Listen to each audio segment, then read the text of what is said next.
The five temperaments we know today are quite different from the original four created by the Greeks and Romans. Now, the main reason for this is balance.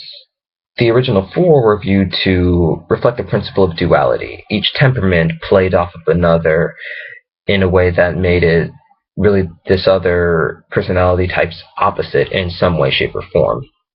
Today, however, we have a more intricate system.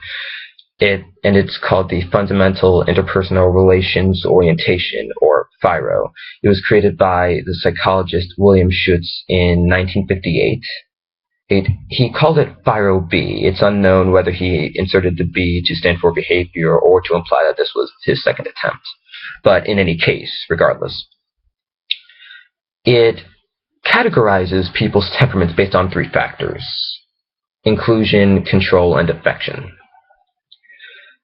Now, in terms of inclusion, which is your willingness to socialize or how much you like people, the sanguine is often very open, very extroverted, likes to gather people, be in a crowd.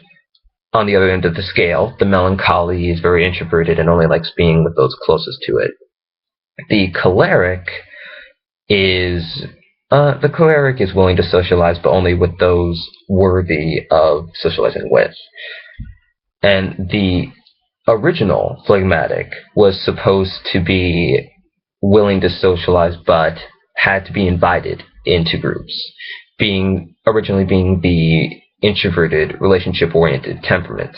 But since people noticed that people categorized as phlegmatics were sometimes more apathetic about this, they made the actual phlegmatic a neutral temperament and replaced it with the supine, as we discussed earlier.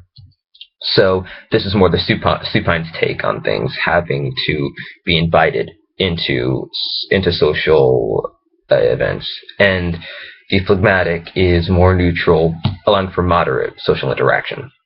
In terms of control, the sanguine splits in between wanting to control or wanting to be controlled. It depends on what mood it's in.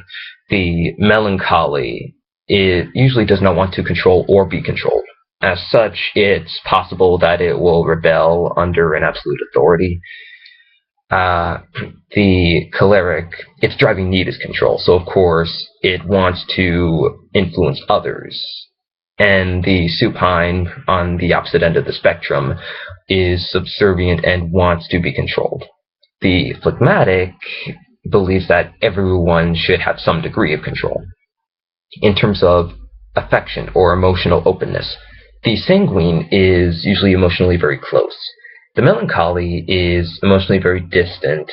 The choleric, usually emotionally distant, but is willing to be emotionally close with some people. However, it will only do so on its own terms.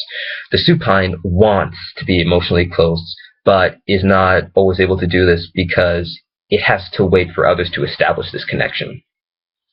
The phlegmatic allows for a moderate degree of shows of emotion, of emotional openness.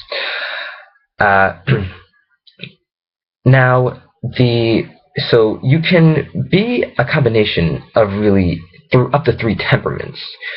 There was an inkling of this back in the original days as well, as everyone had a secondary temperament at first. But now, say, if you don't like to be around people, if you only like to be around your loved ones, you're a melancholy in terms of inclusion.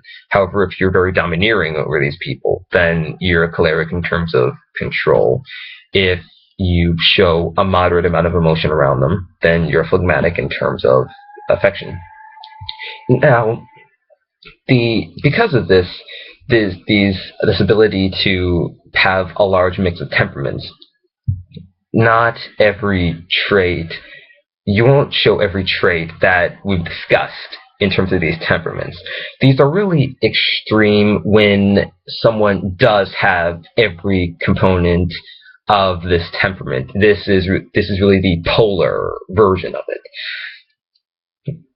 And as such, really, all you need to do to know what temperaments you are is just look for the qualities that FIRO gives you. Well, that's been all for Humorism, and that's the end of this chapter, and next time, as promised, we'll be discussing the Chinese Zodiac. Goodbye.